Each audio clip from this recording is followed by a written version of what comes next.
A starving mother dog was trapped in a rusted cage, and what she did next stopped an elephant in its tracks. On a quiet dirt road at the edge of the savannah, hidden beneath dry grass, a wire crate sat abandoned. Inside, a weak mother dog curled tightly around her 3 newborn puppies. Their cries were faint, barely holding on to life. She hadn't eaten, she hadn't moved, but she knew they wouldn't survive much longer. With the last of her strength, she forced herself up onto her hind legs. Her body trembled violently as she struggled to stay upright.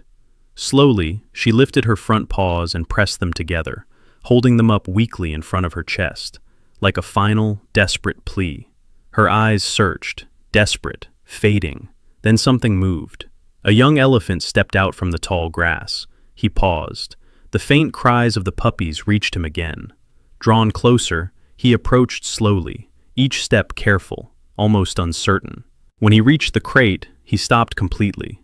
Inside, the mother dog held his gaze, her front paws still weakly pressed together, her body shaking as she could barely hold the position. She didn't bark. She didn't fight. She only looked at him, silently begging. For a brief moment, everything felt still.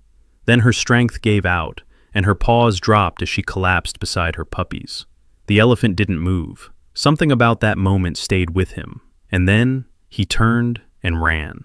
A pickup truck roared down the dirt road, engine echoing across the empty land. Suddenly, the elephant burst out of the grass, right into its path. "Whoa!" the driver shouted, slamming the brakes.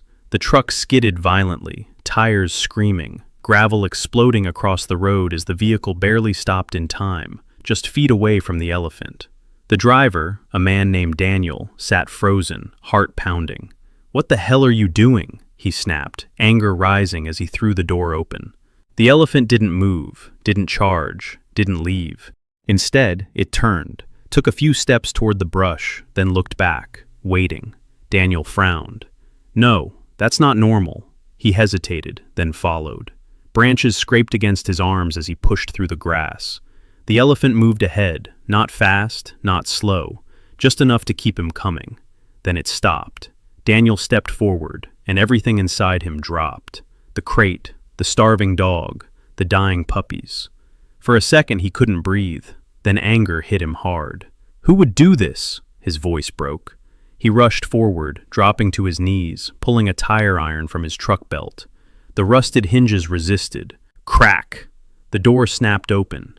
The mother dog didn't run. She crawled forward weakly and nudged her puppies toward him, not protecting them, but trusting him.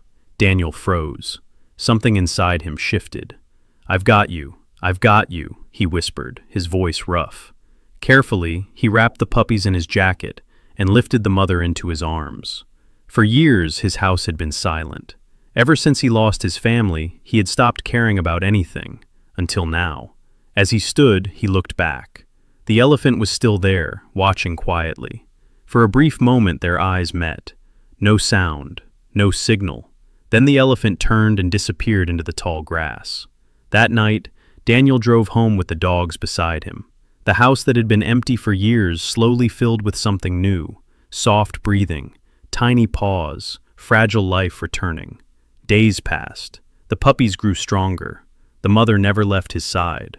And Daniel began to feel something he hadn't felt in a long time. Peace. One early morning, as the sun spread gold across the land, Daniel stepped outside and stopped. At the edge of the grass stood the elephant, still, silent, watching. Daniel didn't walk closer. He simply placed a bucket of water and a few pieces of fruit on the ground, then stepped back.